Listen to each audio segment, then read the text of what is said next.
સમાચાર રાજકોટથી। રાજકોટ સ્વામિનારાયણ મંદિરે લોહાણા સમાજે વિરોધ નોંધાવ્યો છે। જ્ઞાનપ્રકાશ સ્વામીએ જલારામ બાપા વિશે ટિપ્પણી કરતા રોષ જોવા મળ્યો। લોહાણા સમાજના યુવાનો વિરોધ કરી રહ્યા છે।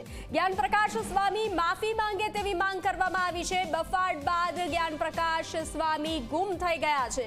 તો જે રીતે જ્ઞાનપ્રકાશ સ્વામીએ જલારામ બાપાને લઈ ટિપ્પણી કરી હતી તો રાજકોટના રઘુવંશી સમાજમાં રોષ જોવા મળ્યો હતો। તો રાજકોટ સ્વામિનારાયણ મંદિરે લોહાણા સમાજે વિરોધ નોંધાવ્યો છે। જ્ઞાનપ્રકાશ સ્વામીએ જલારામ બાપા વિશે ટિપ્પણી કરતા લોહાણા સમાજમાં રોષ વ્યાપ્યો હતો। લોહાણા સમાજના યુવાનો હાલ વિરોધ કરી રહ્યા છે। જ્ઞાનપ્રકાશ સ્વામી માફી માંગે તેવી માંગ કરવામાં આવી છે। બફાટ બાદ જ્ઞાનપ્રકાશ સ્વામી ગુમ થઈ ગયા છે।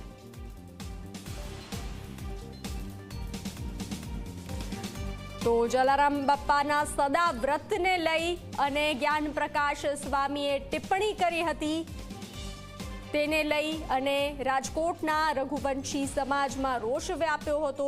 તો આજે લોહાણા સમાજે વિરોધ નોંધાવ્યો છે। વધુ વિગતો સાથે સંવાદદાતા ગૌરવ જોડાઈ ચૂક્યા છે। ગૌરવ, લોહાણા સમાજમાં રોષ જોવા મળ્યો છે। જે રીતે જ્ઞાનપ્રકાશ સ્વામીએ ટિપ્પણી કરી હતી તેને લઈ વિરોધ નોંધાવવામાં આવી રહ્યો છે।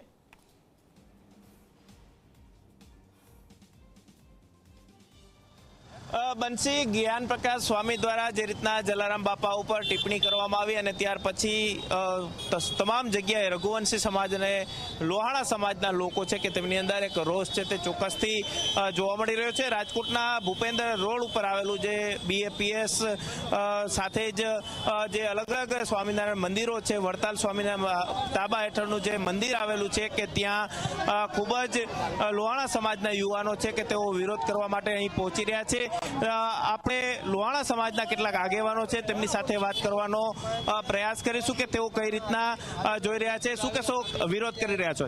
અમે જલારામ બાપા વિશે જે ખરાબ ટિપ્પણી કરવામાં આવી છે તેનો વિરોધ કરી રહ્યા છીએ અને અમારી માંગ એ છે આજ સાંજ સુધીમાં જો વીરપુર ખાતે આવી પલોઠી વાળીને માફી નહીં માંગે તો ઉગ્ર આંદોલન કરવામાં આવશે। કઈ રીતના વિરોધ કરવાના છો? આજે અમે એમનું સ્વામિનારાયણ મંદિર છે ત્યાં શાંતિથી લોકોને વિનંતી કરવા જઈએ છીએ કે એ લોકોને કહો કે માફી માંગી લે। ખાસ જે ટિપ્પણી કરવામાં આવી છે આ સ્વામી છે કઈ રીતના પગલાં લેવા? હું તો અમારા રઘુવંશી પરિવાર તરફથી હું એવું ઈચ્છું છું કે આ સ્વામી વિરુદ્ધ આકરામાં આકરા પગલાં લેવા જોઈએ। અહીં વિરોધ છે તે જોવા મળે, ત્યાં વિરોધ પ્રદર્શન નોંધાવશું। કઈ રીતના વિરોધ?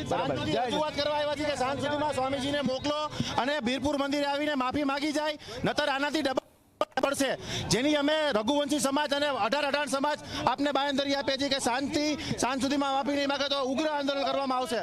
વીરપુર આવીને બાપાના ચરણમાં પોતાનું દંડવત શીશ ઝુકાવી અને માફી માંગે, ભગવા કપડામાં નહીં સાદા કપડામાં આવીને માફી માંગે, પલોઠી વાળીને બેસીને માફી માંગવી પડશે, નતર ઉગ્ર આંદોલન કરવામાં આવશે। ચાલો, શું કહેશો, કેવો વિરોધ, કઈ રીતના વિરોધ કરી રહ્યા છો? સાથે જ આપ દ્રશ્યોની અંદર જોઈ શકો છો કે જે રીતના જલારામ બાપા વિશે જે ટિપ્પણી કરવામાં આવી છે અને આ જલારામ બાપાને લઈ અને જે લોહાણા સમાજ છે કે તેમની અંદર એક રોષ છે તે જોવા મળી રહ્યો છે। મોટી સંખ્યાની અંદર યુવકો છે કે તે અત્યારે રસ્તા પર ઉતર્યા છે અને રાજકોટનો ભૂપેન્દ્ર રોડ છે કે તે અત્યારે બ્લોક છે તે કરી દેવામાં આવ્યો છે। ટ્રાફિક જામના દ્રશ્યો અહીં જોવા મળી રહ્યા છે।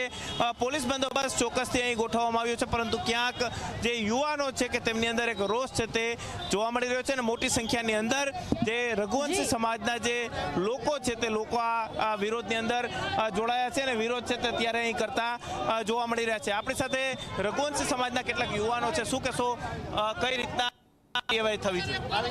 એક શાંતિપૂર્ણ છે કે એમને જે કોઈ રઘુવંશી માટે નથી પણ પરંતુ જલારામ ભક્તો, દરેક જલારામ ભક્તો માટે એમને આ નિવેદન આપેલું છે। એ નિવેદન એ એકદમ નિંદનીય નિવેદન છે।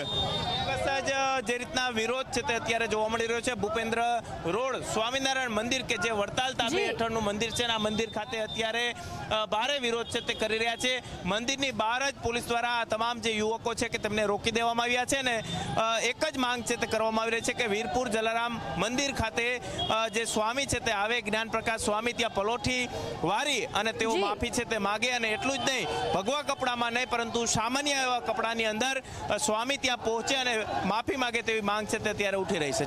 જી ગૌરવ, જાણકારી સાથે જોડાવા બદલ આભાર। આપની પાસેથી અપડેટ મેળવતા રહીશું। તો હાલ